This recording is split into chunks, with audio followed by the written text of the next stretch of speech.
la convention ak ñoom. d'accord léegi bu loolu weesoo. mooy bi ñuy lancer le pacte FUF. waaw d'accord bu loolu weesoo le premier ministre wax na ko tey. mu ne yéen li ngeen bëgg a def. yaakaaroo leen ci FMI. il a dit clairement mooy maanaam. suñuy ressources propres la ñuy kii ak le marché local. mais pas ñu jiital FMI ci li ñuy def. mais loolu tamit lu wundu ndax du gën a métti ci wàllum koom bu nekkee dem nañ ba FMI bloqué financement yi wala suspendre ko ba mbir yi gën a taggatémbe. waaw mais yow ku mën a mobiliser 5667 milliards. yaa ngi may dégg bu baax. sur 3 ans. yow nga am aide publique au développement bi yépp fonds bi diaspora di dugal ci réew mi ëpp ko doole ku am loolu bu la FMI bàyyee du la wàññi dara benn ñaareel ba dama lay jox loo xam ne demal nga vérifier ko am na réew yu bëri yu développé dem te jaaruñu ci FMI jaaruñu ci banque mondiale d'ailleurs exemple boobu ma la jox ci le roi Roman 9 lii mu waxoon ba pare réaliser ko exactement xam nga li tax may faral di jël exemple boobu parce que exemple boobu Thaïlande d'abord xam nga da ngay dégg ñu naan le Sénégal en 1960 moo Corée ñoo tolloo woon. waaw loolu dama koy dégg waaye. jarul doon sax ñuy jël boobu dañ jël réew moo xam ne en 1960 Sénégal moo ko rawoon muy Thaïlande bii. nga xam ne léegi pays émergent la. bu ñuy jox lu bari si wàllum ceeb ak yooyu. ma ne la premier producteur. en 60 ñun ñoo ko raw ci agrégat yooyu ma lay wax yi ngay wax nii seen buur bi ba muy def discours am boobu 72 di ko def ci université yi di dem ci àll bi di toog ak paysans yi ci àll bi ci bassin yi di def diagnostic am def na discours mu ne leen c'est pas les institutions internationales ñooy développé am réew président Ousmane Sonko waxaat na ko tey te pourtant liiru ko gis nga président Ousmane Sonko pour vous dire dafa am c'est-à-dire loolu mooy les grands hommes quand je dis président c'est la politique de Pastef pour ñu comme ñu bañ a réer quoi non on a compris parce que la politique de Pastef moom moo ko incarné oui. c'est la politique de Pastef moom la Diomaye di appliquer le projet pour quoi. mu leer Oui, voilà le projet voilà alors xam nga président Ousmane Sonko man mi d'ailleurs pour vous dire xaw ma ndax président mu ngi koy fàttaliku ba ma modèle boobu man bokk naa ci ñoo xam ne ñi nga xam ne dama bindoon benn jour mail le président Diomaye ma envoyé ko mail ne ko damaa bëgg boole président Ousmane Sonko ak Thaïlande parce que moom. jamono yéen a ngi opposition. ñoo ngi opposition mail boobu envoyé naa ko président Diomaye. jamono Diomaye moo nekkoon le secrétaire général. moo nekkoon secrétaire général. ma ne ko parce que boobu waxtaan naa ak ambassade Thaïlande mais xam nga ambassade yi état bi aussi ñoom dañu xaw a ragal. waaw surtout bu nekkee opposant waaw. voilà beneen bi parce que la taxoon ma def ko mooy dama gis exactement vision président Ousmane Sonko bi ak vision roi Roman 9 ñu daje trop parce que vision Roman 9 boobu dafa daje ak vision Mamadou Dia.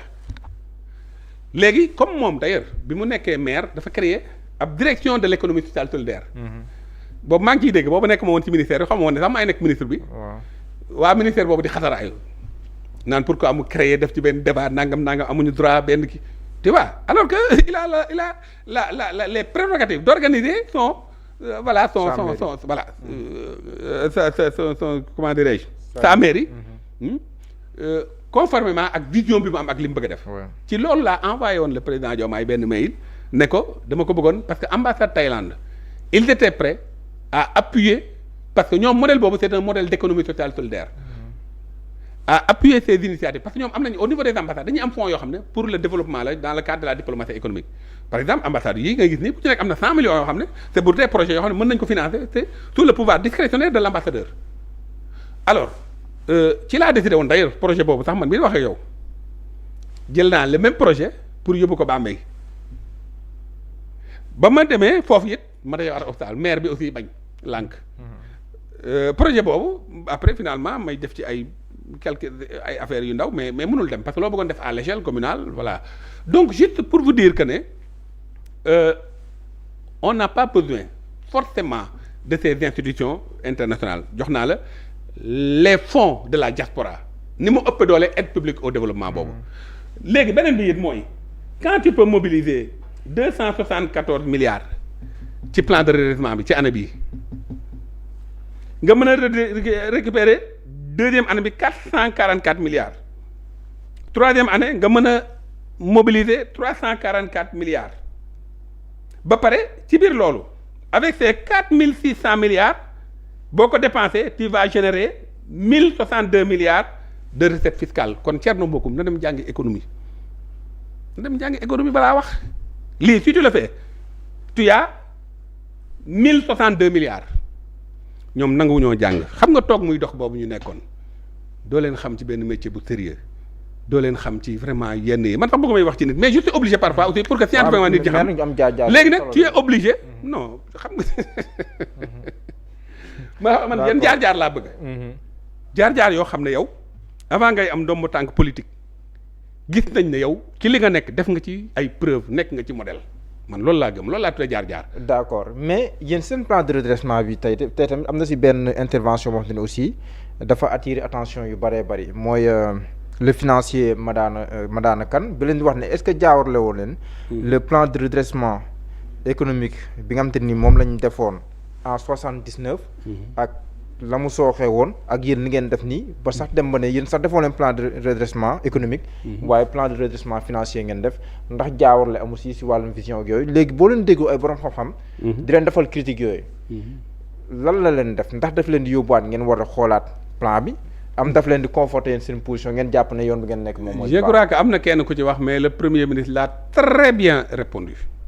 xaw ma un certain Madana Tall comme Madana Kane waaw Madana Kane waaw kooku premier ministre tontu na ko tontu bu leer nañ en fait c'est pas un plan de redressement financier la preuve li objectif bi yëpp d'ailleurs mooy demaat ci 4 axes yi ñu am 4 axes yooyu nag may insister ci axe capital humain bi lii ñuy def lépp boo xoolee day demaat ci capital humain est-ce que xam nga ne l'économie est l'infrastructure du développement social te le médium de création de richesse économique c'est le financement yaa ngi dégg moo tax ci li mu doon présenter li ëpp mooy financement bi te foofu mooy rupture de taille bi ñu am d'ailleurs leeral na ko comparé plan Sénégal émergent ak plan bi plan Sénégal émergent bi ñu ko defee mu nekk plan bu rafet ci gis-gis ak bëgg-bëgg parce que vision moom man mosuma gis ci li ma jàng ci politique publique de développement benn parti politique wala benn homme d'état bu am vision bu baaxut amul mais différence bi ci mise en œuvre bi la d'ailleurs moom la kii waxoon Eisenhower dafa waxoon ne les plans ne sont rien la planification est tout yaa ngi dégg donc la manière de mettre en œuvre le plan Sénégal émergent xoolal bi ñu ko defee pare dañoo bind seen plan ba pare dal di daw dem tugal wuti xaalis c'est tout le contraire de ñu récolter ay milliards yu bari au cours de Paris ñu récolter ay milliards yu bari avec quelle manière ak injecté ko fan et quel impact sur l'endettement voilà les questions principales à se poser mu jural ñu lan mais reproche bi leen def yéen mooy lan ngeen fi defagum lu ñu mën a teg baaraam di ko gis d'ailleurs le premier ministre tey jii wax na ne industrie yu diis yi war ñu see mën a dem fu mu toll nañ dem si woyof yi foofu noonu laa lay laajee lan moo war a nekkoon contribution wu économie microfinance ak économie sociale et solidaire pour gën a accompagner sénégalais yi si wàllu micro industrie yooyu noonu ñu koy taxawal pour mu mën a am jeexital si koomu Sénégal léegi yow li yow li ngay laajte mooy gisaguñu dara ci ñoom ci ñun ci li ñu def gisaguñu terre boo leen fi def gisaguñu stade boo leen fi def gisaguñu tali boo leen fi tabax gisaguñu école boo leen fi inauguré gisaguñu université waaw gisaguñu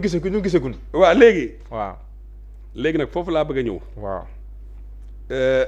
xam nga tey ñun bi ñu ñëwee xam nga wax nañ la le dañoo désarticuler économie bi complètement ba nga xam ne on était dans une économie spéculative nekk ñu woon ci économie réelle tout était faux tout était de la spéculation le foncier avec comme socle principal pour créer des milliardaires on prend les biens de l'État ñu ñëw patrimonialiser ko fexe ba ñoom ci seen biir ñu séddoo ko moom ko téye économie bi la preuve gis nga dans une économie structurelle moo tax ñun ñuy wax transformation systémique ce sont les entreprises qui vont porter, qui vont soutenir l'économie et non les agents de l'administration ou bien l'administration publique. C'est-à-dire, même une certaine partie de la presse n'était pas de véritable entreprise. C'est l'État. C'était des services comme ay direction bay dégg bu baax comme man ni may sama ministère ni ma amee ay direction état bi ji mu chargé ko chargé état bi certaines entreprises de la presse c'était ça. La preuve en est que bi nga xamee ne la fa doon dem yépp ci ay avantages dafa taxaw entreprise yooyu dañoo commencé dal di bëgg a dellu gannaaw. yéen kay da ngeen taxawal ba taxawal sax li ngeen xam ne da ngeen ko war a jox. non justement pour vous dire. pour wax la léegi nag maa ngi ñëw pour wax la li nga xam ne yépp moom moo am ci situation bi nga xam ne ñoom nee nañu ñoom ñi def. ñoom ñu ne def nañu TER def nañu loolu pour wan la situation bi ñu am c'est-à-dire TER baag yooyu ñuy wax ne defaguñ ko yooyu même bi ko Macky Sall di def le président Macky Sall kañ la ko def yu ci bëri ci deuxième mandat dawal na au moins ay 3 ans 4 ans kon bu ñu toogee di ñu woo ci yooyu alors que ñun suñuy priorité sax moo gën a am solo yooyu parce que on n'a pas besoin ñu ne non defoon na TER dañuy def lu raw TER ñun suñu priorité mooy lan dem dans les investissements les plus structurants moo tax ñun ay projet catalytique la ñu am catalytique nga xam projet yooyu day nekk projet yoo xam ne bu ñu ko tegee comme par exemple dem vers ay chemin de fer fexe ba dem dans l'économie structurelle ay gox pôle territoire yooyu nga def fa des aménagements conséquents yoo xam ne da nga koy articuler ak le potentiel du territoire boobu nga def de telle sorte que day mën a dialoguer ak d'autres territoires système bi war a am entre le monde rural et le monde urbain ñu créer ko